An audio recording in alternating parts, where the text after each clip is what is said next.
8월 18일 수요 기도회를 지금부터 시작하겠습니다. 교회 소식은 주보에 있는 내용을 참고하시고 특별히 이번 주 토요일 오후부터 시작되는 청년부 랜선 온라인 수련회에 여러분들께서 기억해 주시고 우리 청년들이 흩어져 있는 곳에서도 함께 은혜를 나누고 영적인 충전을 할 수 있도록 우리 청년들을 위해서 특별히 기도해 주시기 바랍니다. 이 시간 우리에게 주시는 하나님 말씀은 신약성경 데살로니가전서 4장 13절로 18절의 말씀입니다. 데살로니가전서 4장 13절로 18절의 말씀을 제가 받들어 읽습니다. 형제들아, 자는 자들에 관하여는 너희가 알지 못함을 우리가 원하지 아니하노니 이는 소망 없는 다른 이와 같이 슬퍼하지 않게 하려 함이라. 우리가 예수께서 죽으셨다가 다시 살아나심을 믿을진대 이와 같이 예수 안에서 자는 자들도 하나님이 그와 함께 데리고 오시리라. 우리가 주의 말씀으로 너희에게 이것을 말하노니 주께서 강림하실 때까지 우리 살아남아 있는 자도 자는 자보다 결코 앞서지 못하리라. 주께서 호령과 천사장의 소리와 하나님의 나팔 소리로 친히 하늘로부터 강림하시리니 그리스도 안에서 죽은 자들이 먼저 일어나고 그 후에 우리 살아남은 자들도 그들과 함께 구름 속으로 끌어올려 공중에서 주를 영접하게 하시리니 그리하여 우리가 항상 주와 함께 있으리라. 그러므로 이러한 말로 서로 위로하라. 아멘. 오늘 말씀의 제목은 재림이 주는 위로입니다. 재림이 주는 위로. 그러면 재림이 우리에게 위로가 된다는 얘기인데요. 이 재림이 우리에게 위로가 되려면 먼저 해야 할 전제가 있습니다. 우리가 재림을 믿는가라고 하는 거예요. 이 재림을 믿는다고 하면 그보다 그 앞서는 부활을 먼저 믿고 그 다음에 재림을 믿는 거예요. 시간적으로도 그래요. 예수님이 다시 살아나신 것이 먼저죠. 다시 부활하시고 그리고 다시 오시겠다고 약속하신 그 약속, 즉 부활과 재림에 대한 신앙, 믿음이 전제가 되어야 되는 질문입니다. 자, 우리는 부활을 믿느냐? 어떻게 보면 가장 기본적인 얘기인데 그 가장 기본적인 이야기에 이 믿음에 있어서 걸리는 부분이 바로 부활입니다. 어떻게 죽은 사람이 다시 살아? 다시 사는 것도 믿기가 어려운데 또 하늘로 올리우신 그분께서 다시 오신다고 약속을 하셨는데 여러분 복음서에 나타나 있는 주님께서 약속하신 말씀 내가 속히 오리라 하고 주님이 승천을 하셨단 말이에요. 그런데 지금 안 오신 지가 2000년이 지났단 말이죠. 2000년이 넘어가는 동안에 야 내가 금방 올게 라고 주님이 약속하셨는데 아직까지 안 온 이 상황에 대해서 우리가 그래도 재림을 믿고 있는가? 부활을 믿고 있는가? 우리가 다시 살 거라고 하는 것을 믿는가? 예수님이 다시 사셨다라고 하는 것도 우리가 믿어야 할 부활의 중요한 믿음이지만 오늘 성경이 우리에게 주시는 말씀은 뭐냐면 우리도 다시 산다는 거예요.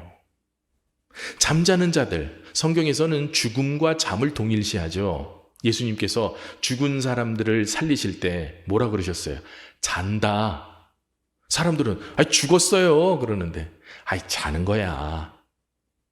예수님 그러셨어요. 잔다. 죽음을 잠이라고 표현을 하셨어요. 그래서 오늘 본문에서는 13절에 형제들아 자는 자들에 관하여는 이라고 되어 있는데 이 자는 자들에 관하여이라는 이 말이 사실은 죽은 자들에 대한 이야기예요. 죽은 자들에 대해서도 우리가 알아야 된다. 그들이 살아있는 우리보다 먼저 부활하게 될 것이다. 바울이 그 얘기를 하고 있는 거거든요. 시간적인 차이가 살아있는 우리가 죽은 그들을 절대로 앞서지 못할 것이다. 주님을 다시 영접하는 재림의 주로 오시는 그때에 우리가 다시 주님을 만나는 그 순간에도 먼저 죽은 사람들이 먼저 주님을 만나게 될 것이고 우리는 그 나중이 될 것이다. 바울이 이 시간적인 차이를 오늘 데살로니가 교회에 보낸 편지에서 분명하게 이야기를 하고 있는 것입니다. 자, 부활과 재림을 믿는가라고 하는 질문은 성도에게 아주 중요한 질문입니다. 자, 그렇다면 이 질문에 있어서 전제되어야 할 이 말씀이 있어요. 고린도전서 15장 20절 말씀을 우리가 자막을 통해서 함께 보겠습니다. 그러나 이제 그리스도께서 죽은 자 가운데서 다시 살아나사 잠자는 자들의 첫 열매가 되셨도다. 잠자는 자들의 첫 열매, 예수 그리스도께서 부활의 첫 열매가 되셨다라고 고린도전서 15장 20절에 말씀을 하고 있어요. 그럼 부활의 첫 열매라고 하는 이 말의 뜻은 결국은 그 다음 열매들이 있다는 얘기예요. 그리스도 안에서 죽은 자들이 결국은 부활에도 참여하는 열매가 된다는 거예요. 믿음을 가지고 죽은 자들이 결국은 다시 살아나는 그 부활에도 다음 번호표를 뽑은 그런 열매들이 된다는 거죠. 바울은 지금 이 편지 속에서, 이 서신서 속에서 가장 강조하고 있는 것이 예수만 다시 사신 것이 아니다. 예수를 믿고 죽은 우리들도 다시 산다라고 하는 이 부활에 대한 확신을 바울은 증거하고 있는 것입니다. 그리고 그것을 믿어라. 그것을 믿는 것이 우리에게 위로다. 어떤 고난이 있어도, 어떤 환난이 닥쳐도 이 부활을 믿으면 주님과 다시 만날 것이라고 하는, 주님이 다시 이 땅 위에 통치자로 심판주로 다시 오실 것이라는 것을 믿는다면, 그 재림의 주님을 믿는다면 이것이 우리에게 얼마나 위로가 되겠느냐라고 바울이 강조하고 있는 것입니다. 오늘 14절에서는 이야기하죠. 우리가 예수께서 죽으셨다가 다시 살아나심을 믿을진데 이와 같이 예수 안에서 자는 자들도 하나님이 그와 함께 데리고 오시리라. 주님이 먼저 죽은 자들을 데리고 오실 거라는 거예요. 영광주로 다시 오시는 그때에 하나님이 그와 함께 데리고 오신다는 거예요. 앞서 죽은 자들을, 앞서 자는 그들을 주님이 이끌고 오셔요. 첫 열매가 그 나머지 열매들을, 그 다음 열매들을 줄줄줄줄줄 데리고 오시리라. 우리가 몇 번째든 간에 2000년을 지나는 동안에 우리가 예수 안에서, 믿음 안에서 죽은 자들의 몇 번째이든 간에 주께서 그들을 데리고 오시리라. 성경은 그것을 우리에게 약속하고 있는 것입니다. 두 번째로 오늘 본문 말씀은 죽은 자들이 먼저 일어난다라고 하는 그 시간적인 차이를 우리에게 말씀을 하고 계시는데요. 16절 말씀 보시면 주께서 호령과 천사장의 소리와 하나님의 나팔 소리로 친히 하늘로부터 강림하시리니 그리스도 안에서 죽은 자들이 먼저 일어나고. 자, 죽은 자들이 먼저 일어난다라고 하는 말, 이 말씀은 종말적인 특별한 상태를 의미해요. 죽은 자들이 앞선다라고 하는 것. 자, 여러분, 여기서 우리가 이제 혼동을 일으킬 만한 그런 문제가 또 하나 발생을 하죠. 자, 얼마 전에도 우리 교회에 장례식이 있었습니다. 장례식을 할 때 돌아가신 분의 영혼은 주님이 이미 거두신 줄 우리가 믿습니다. 아멘 하시나요? 믿음 가운데서 죽은 자들의 그 영혼을 주님이 받으시고 그 영혼을 천국으로 인도하시는 것을 우리는 믿습니다. 믿으셔야 됩니다. 그러면 이제 문제가 남아요. 그러면 오늘 지금 예수님께서 말씀하신 오늘 본문에서 얘기하는 죽은 자들이 먼저 일어난다라고 하는 이 말씀의 뜻은 무엇일까? 자, 아무개라고 하는 분이 돌아가셨는데, 믿음 생활 잘 하시다가 돌아가셨는데, 그 영혼은 하나님 나라에 들어갔다고 우리가 믿는데, 그런데 그럼 이 죽은 자들이 일어난다고 하는 것은 무엇일까? 바로 잠잔다라고 하는 표현, 이 잠자는 그들이 일어난다라고 하는 표현은 육신의 부활을 의미합니다. 육신이 다시 산다는 거죠.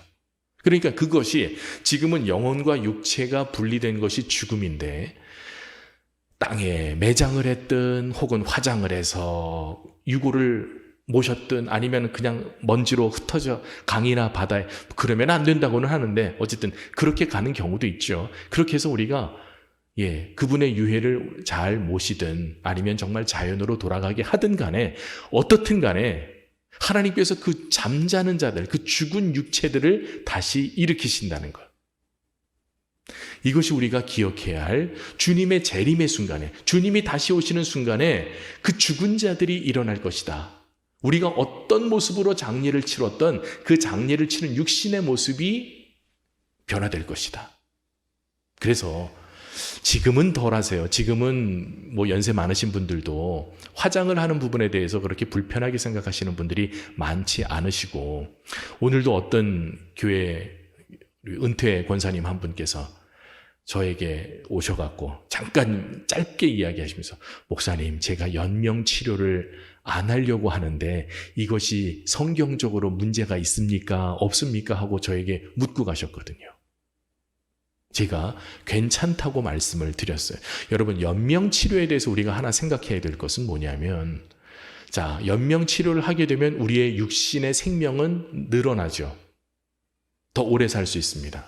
그런데 언젠가는 그 연장된 호흡이 끊어지는 순간이 온단 말이에요. 우리가 믿음 안에서 고백하는 것은 뭐냐면, 내가 연명치료를 하든 안 하든 죽음은 하나님께서 우리를 인도하시는 방법이에요. 죽음도 하나님의 손안에 있는 방법이라는 거죠. 여러분, 그거 믿으세요? 이것도 믿으셔야 돼요. 우리가 아픈 것만 하나님의 인도가 아니고, 좋은 일만 하나님의 인도가 아니고, 죽음까지도 하나님의 인도다. 우리가 예상하지 못하는 순간에 갑자기 죽을 수도 있어요. 그러나 그렇다고 해서 이것은 내가 벌을 받은 것이다, 하나님이 나를 버리신 거다, 이렇게 생각해서는 안 된다는 거죠. 그 죽음도 하나님이 우리를 인도하시는 삶의 여러 가지 요소들 가운데 하나라고 하는 것을 믿는 거죠. 그게 갑자기 죽든, 혹은 어떤 질병을 오래 앓아서 좀 정말 꺼져가는 심지 같고 상한 갈대 같이 그냥 여리여리 하면서 오래 사신다 할지라도, 이렇든 저렇든 간에 하나님이 부르시는 순간은 반드시 올 것이고, 그리고 하나님이 천천히 부르시든 급하게 부르시든 우리가 죽음을 맞이할, 준비할 시간을 주시든, 때로는 그런 준비 없이 주님을 만나게 하시든 간에 모든 것이 하나님의 손안에 있다고 하는 것을 믿는 믿음이, 연명치료를 포기한다, 나는 그것을 안 받아도 좋다라고 하는 그러한 선택에 담겨져 있는 뜻인 거죠.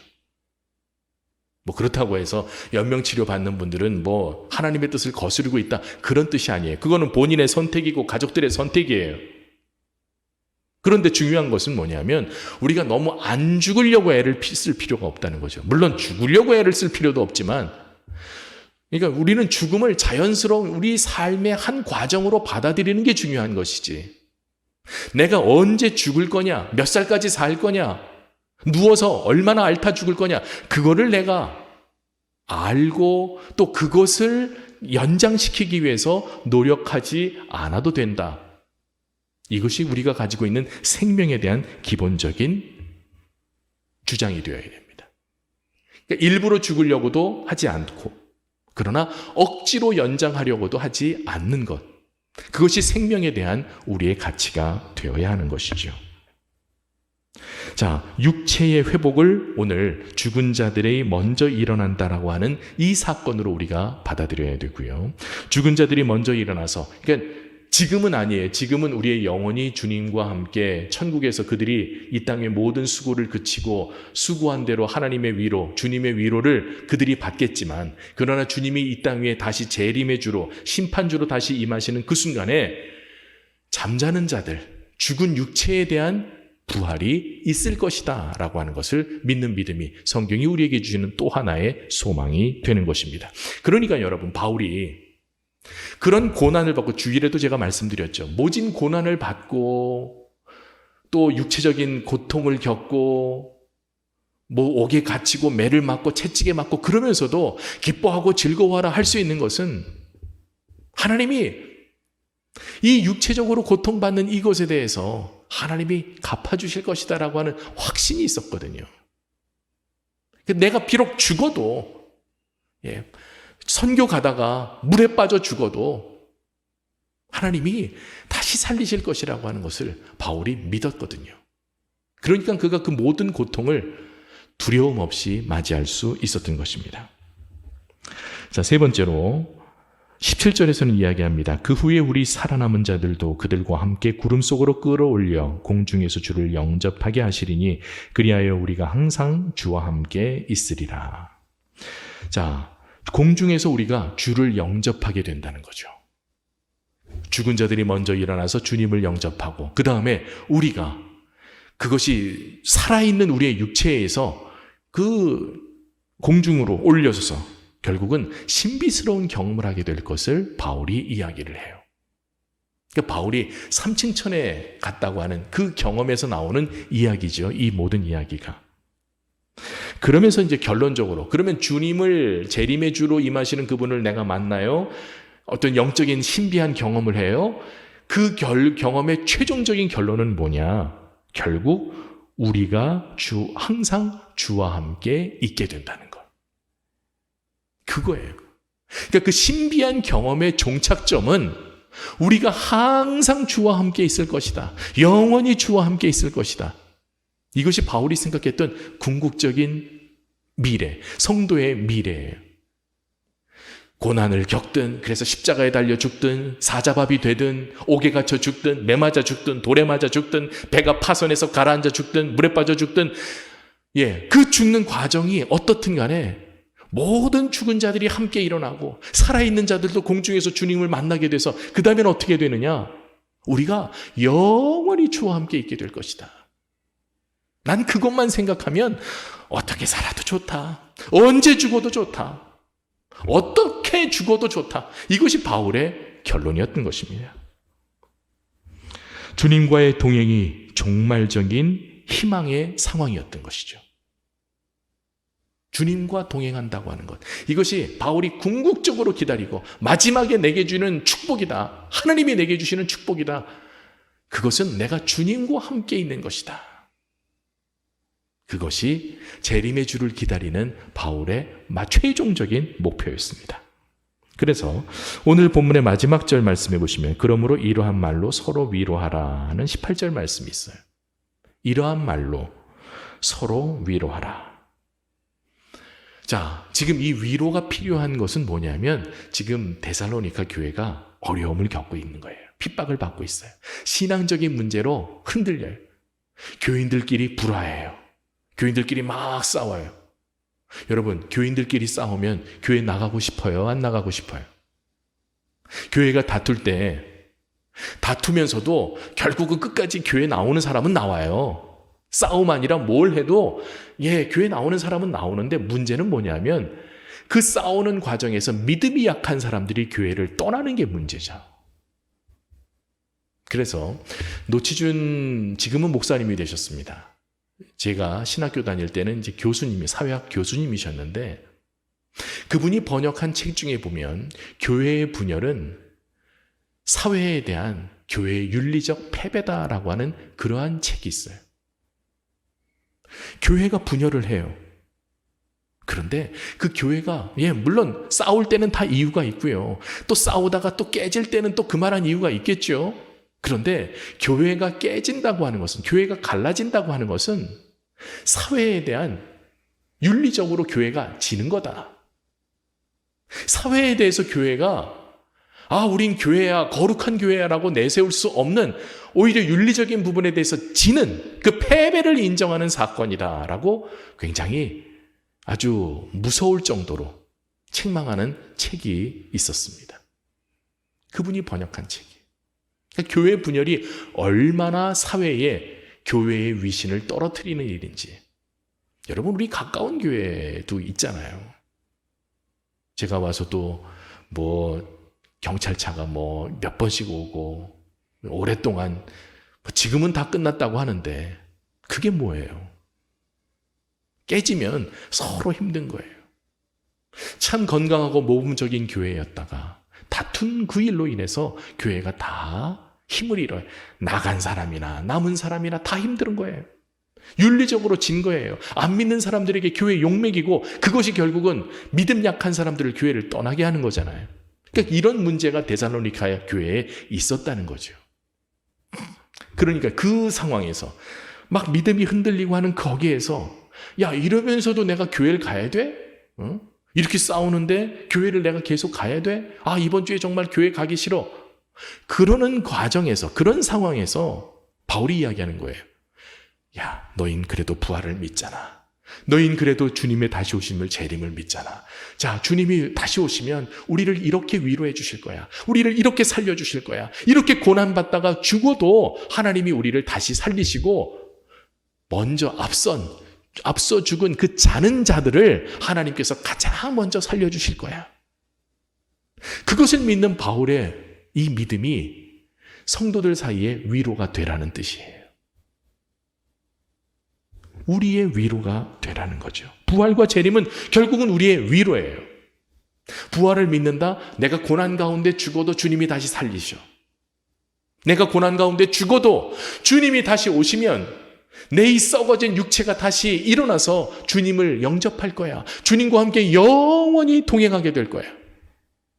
그것을 믿는 성도들의 믿음이 고난을 두려워하지 않고 기꺼이 고난을 향해서 나아갈 수 있게, 정말 싫은 일, 믿음 생활하면서 싫은 일을 하면서도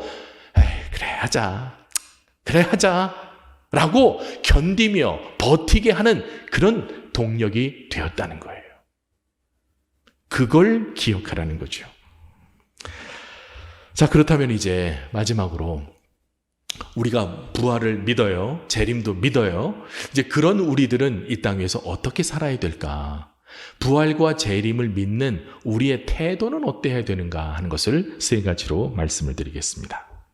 먼저 재림을 믿는 우리들은 복음을 땅끝까지 증거해야 되는데요. 마태복음 24장 14절 말씀을 보시면 이 천국 복음이 모든 민족에게 증언되기 위하여 온 세상에 전파되리니 그제야 끝이 오리라 하는 말씀이 있어요. 자, 끝까지, 땅 끝까지 온 세상에 복음이 전파돼야, 그래야 끝이 오고 그래서야 주님이 재림할 것이다. 그럼 이제 이 말씀을 우리가 이 문자적으로 이렇게 그대로 해석하면 세계 지도를 펴놓고 어디가 예수님 복음이 아직도 전해지지 않은 곳이야? 뭐 이걸 이제 짚겠죠. 그러면서 여기 아직 몇 군데가 남았으니까 아직 주님 오실 때가 안 됐군. 아마 우리 이렇게 생각하기 쉬울 거예요. 여러분, 세계 지도 펴놓고 복음이 증거되지 않은 곳을 찾는다고 하는 것은, 사실 정확하게 찾는다고 하는 것은 쉽지가 않아요. 외딴 집도 있을 수 있고요. 그렇죠? 뭐 지금도 요즘 우리나라도 TV 보면 나는 자연인이다 그러면서 산속에 들어가서 사는 사람 이야기 TV에 매주 몇 편씩 나오는 것 같아요. 방송마다 쫓아다니면서 오지라고 찾아가고 자연인이라고 찾아가고 그러죠. 예. 그러면서 산속에 들어가 있는 사람, 과연 누군가 그 산에까지 찾아다니면서 복음을 전할까? 과연 저분이 저 산속에 들어가서 살다가 복음을 전할 기회를 얻지 못한다면 저 사람 죽을 때까지는 예수님 못 오시겠는데? 라고 하는 생각을 우리는 할 수도 있겠죠.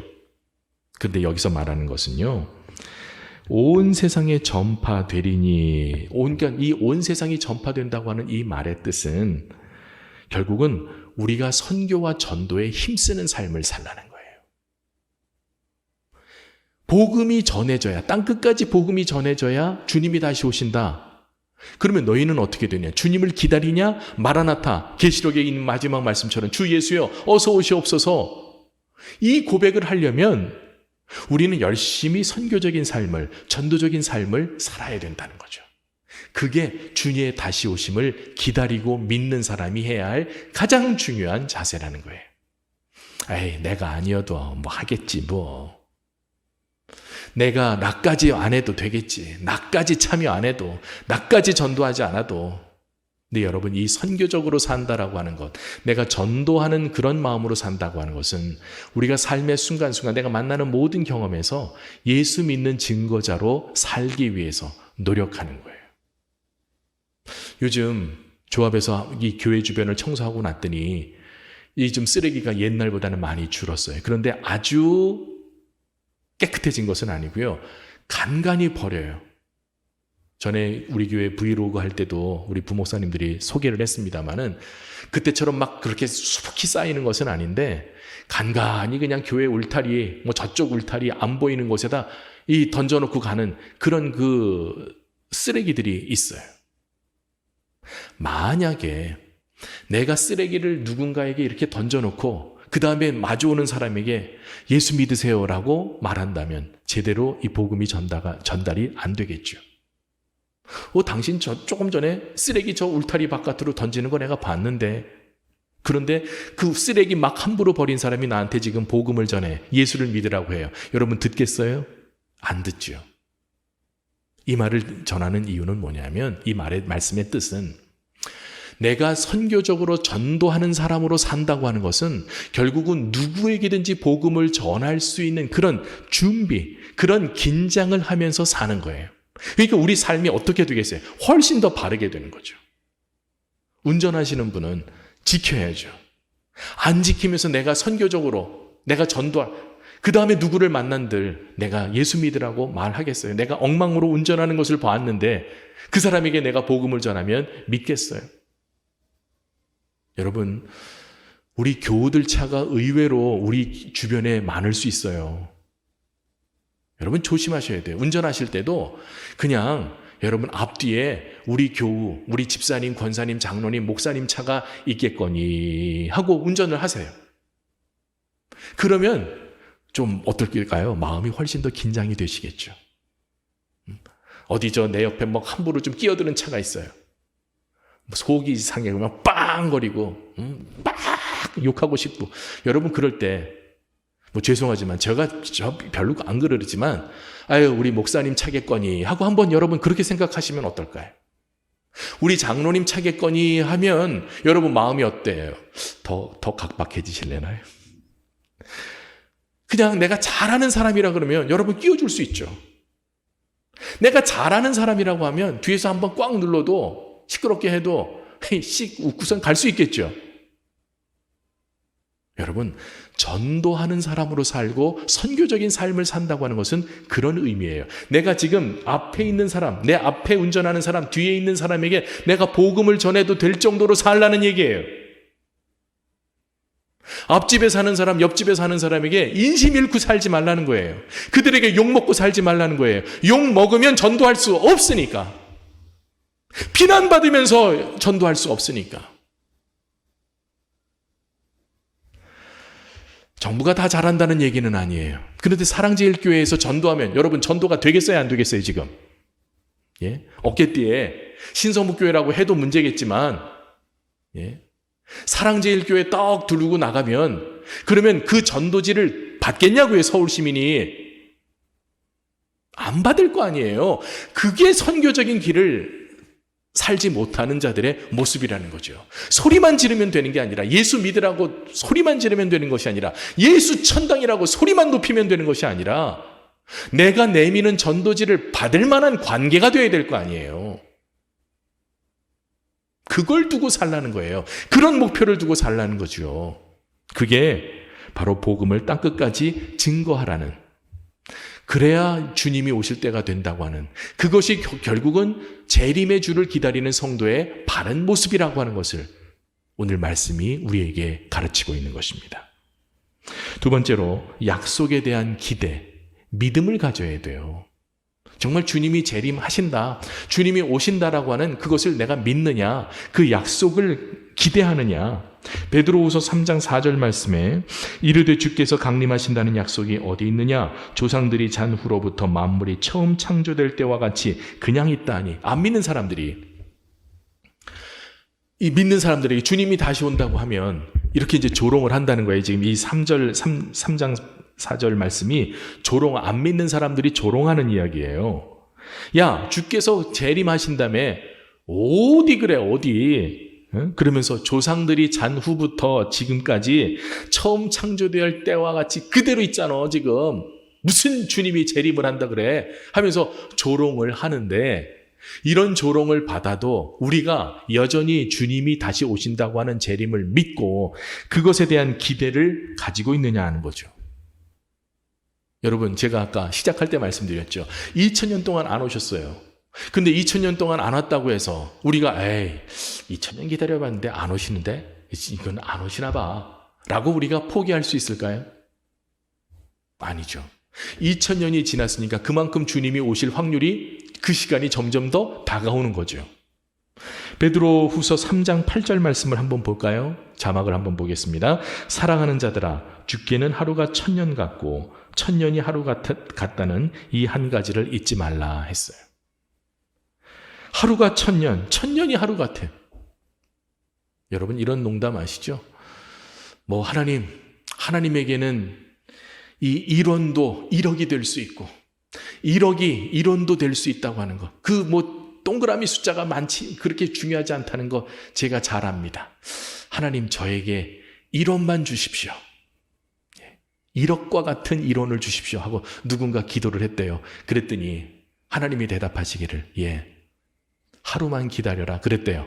그러면서 나에게는 하루가 1000년 같고 1000년이 하루 같단다. 그랬대요.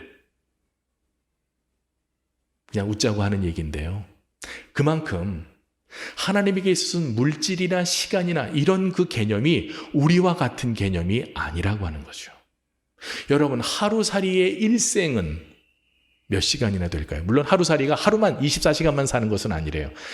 많이 오래 사는 하루살이는 한 70시간 정도까지도 산대요. 그건 하루살이가 아니라 한 3일살이 정도 되겠죠. 그러나 여러분, 하루살이의 일생은 길어봐야 이틀, 3일이에요. 우리의 시간으로. 그런데 성경은 이야기하죠. 우리가 70, 강건하면 80까지도 산다. 요즘은 90 넘게 사시는 분들도 많아요.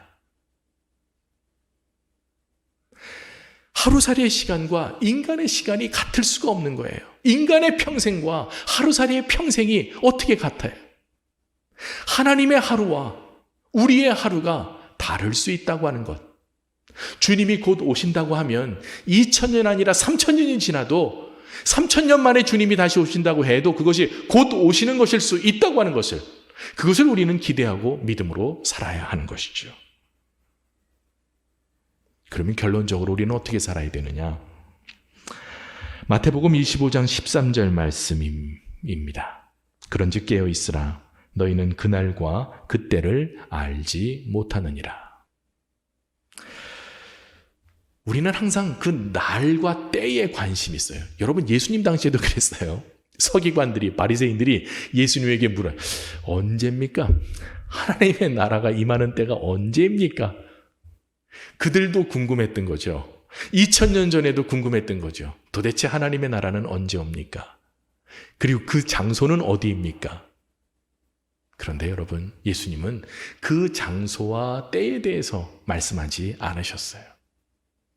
오히려 깨어 있으라. 너희는 모른다. 이 깨어 있는다고 하는 말은 결국은 뭘까요? 때에 관심을 두지 말고 항상 긴장하고 있으라는 거예요. 여러분, 요즘 군기가 많이 빠졌는데요. 예, 저희 있을 때만 해도 5분 대기조라고 하는 것이 있었어요. 모든 부대원이 항상 출동할 준비는 할 수 없겠죠. 그런데 돌아가면서 이제 당번처럼 5분 대기조가 걸리는데 그 5분 대기조에 걸렸을 때는 전투화 이걸 못 벗고 자요. 왜냐면 이 전투화가 복잡하거든요. 신는데 시간이 오래 걸리. 그러니까 5분 안에 출동할 수 있을 정도로 준비를 하려면 신발을 신고 잔다는 뜻이에요.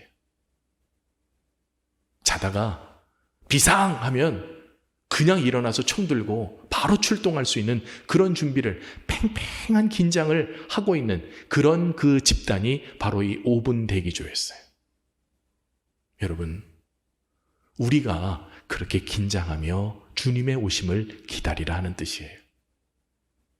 오늘 수요 기도에 참석하신 성도 여러분, 이 영상을 보시는 성도 여러분, 우리는 주님이 언젠간 오시겠지, 근데 지금은 아닐 거야 라고 하는 이런 막연한 생각을 가질 수가 있어요. 그러실 수 있어요. 왜냐하면 우리는 재림에 대해서, 종말에 대해서 많이 들어왔지만 적어도 제가 처음 교회를 다니면서 그러면서 이 재림에 대해서 처음 들었을 때, 저 어렸을 때 휴거라는 책도 있었거든요. 아마 많은 분들이 그 시대 1980년대에 이런 책 교회에 유행했었어요. 휴거라는 책을 탁 읽으면서 주님이 오실 수도 있겠는데 이거 그러려면 정말 똑바로 살아야지 하는 그런 긴장감이 들더라고요. 그 책을 덮을 때 주님이 아직 안 오신 게 얼마나 다행인지 모르겠다 하는 그런 안도의 한숨까지도 쉬었으니까요. 그런데 여러분, 그렇게 살다가 지금 제가 한 40년을 더 살았거든요. 근데 그동안 예수님이 안 오셨다. 그래서 앞으로도 안 오실 거다. 2000년 동안 안 왔으니 주님의 이 약속은 더디 이루어질 것이다라고 우리가 선을 그을 수 있을까요? 다른 말씀은 다 믿으면서 이 말씀은 안 믿어도 될까요? 주님이 그러셨잖아요. 깨어 있으라. 깨어 있으라. 너희는 그때를 알지 못한다. 언제일지 모르니 너희는 항상 긴장하고 있으라. 잠들지 말아라 하는 얘기예요. 영적인 잠을 우리가 그 잠에 빠져서는 안 된다고 하는 거죠. 잠에 들지 말고 긴장을 늦추지 말고 항상 긴장하는, 주님이 언제 오셔도 우리가 부끄러울 것이 없는 그런 몸과 마음으로 살라는 거죠. 거짓말할 때 주님 오시면 얼마나 부끄러워요. 부정한 일을 할 때 주님이 오신다면 얼마나 우리가 그 순간 부끄러울까요? 왜냐하면 뒷감당을 못할 텐데. 그렇잖아요. 저 어렸을 때 제 방에서 이렇게 공부 안 하고 다른 짓 할 때 있거든요. 그때 방문이 열리면 깜짝 놀라죠. 예. 근데 공부할 때 방문이 열리면 열거나 말거나 하죠. 그런데 딴짓 할 때 방문이 열리면 후다닥 허둥지둥하죠. 예. 여러분 그렇지 않으셔요? 마찬가지예요. 우리의 신앙도. 긴장하고 내가 할 거 하고 누가 보든지 안 보든지 믿음으로 살고 전도자의 삶을 살고 누가 물어봐도 내가 예수 그리스도 복음에 대해서 대답할 것을 준비하면서 살면 언제 주님이 오시든 무슨 상관이에요. 그렇죠? 그런데 이거 할 땐 주님이 안 오셔야 되는데 그때 주님이 오시지 않도록 해야 되겠죠. 그런 삶을 피해야 된다는 거죠. 재림 오시면 큰일 나는 그런 상황을 만들지 말라는 거예요. 그 순간 주님이 오셨을 때 아차 싶은 이거 안 되는데 제가 어렸을 때 방문 열리는 그 정도가 아니라 이건 어떡하지? 회개할 겨를이 없는 그 순간이 되지 않도록 우리가 더 노력해야 된다는 말씀이에요. 재림과 부활은 우리에게 멀리 있는 것이 아닙니다. 그것은 우리 믿음의 중요한 조건이에요. 중요한 기준이에요. 그리고 재림과 부활은 우리의 위로를 주는 말씀이에요.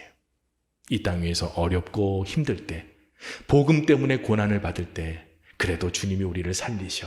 그래도 주님이 우리를 심판하셔. 마지막에 우리를 정말 먼저 살리시고 죽은 자들을 먼저 살리시고 우리 살아있는 자들을 공중으로 끌어올려 주님과 함께 영원히 살게 할 거야.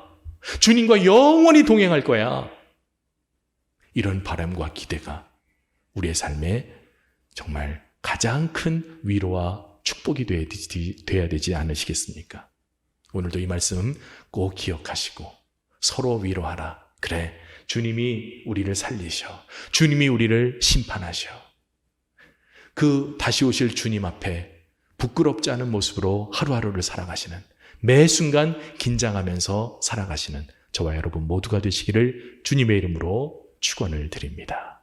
기도 제목 말씀드리겠습니다. 먼저 부활과 재림에 대한 확실한 믿음을 갖게 하소서. 이거 분명히 믿으셔야 돼요. 다른 건 몰라도 이거 확실히 믿으셔야 되고요. 두 번째로 재림을 기다리는 바른 자세를 갖게 하소서. 여러분 재림을 기다린다고 해서 그냥 가만히 있는 게 아니라 주님이 기뻐하실 일을 하는 거예요.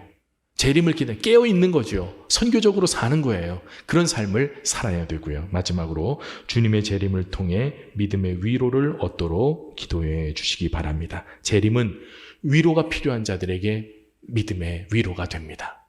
고난당하는 성도들의 위로가 됩니다. 주님이 다시 오실 거야. 주님이 우리를 다시 살리실 거야. 이 믿음의 위로가 지금 고난당하고 지금 생명이 경각에 달한 우리 모든 성도들의 큰 위로, 하늘의 위로가 되시기를 바랍니다.